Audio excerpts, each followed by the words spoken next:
Welcome to Samba Samba. Enjoy the video. You start by preparing the headset and environment so tracking has no obvious obstacles.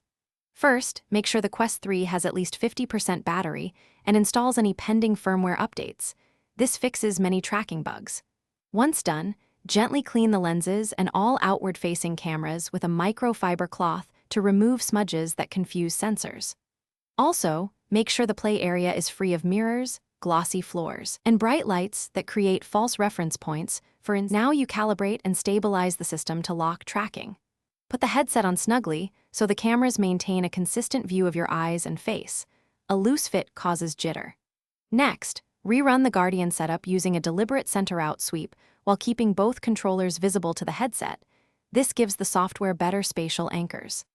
After adjusting Fit and Guardian, close unnecessary apps and reboot the headset to ensure new settings and camera fusion take effect.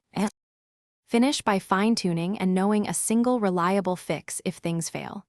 If controllers still drift, check controller firmware in settings and update it. Controller sensors often need matching firmware to sync tracking. Then perform a deliberate relocalization.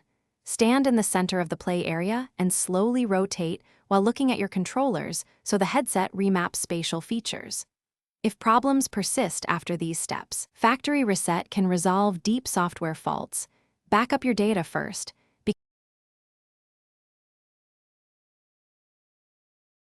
Thanks for watching. Consider subscribing if we helped you.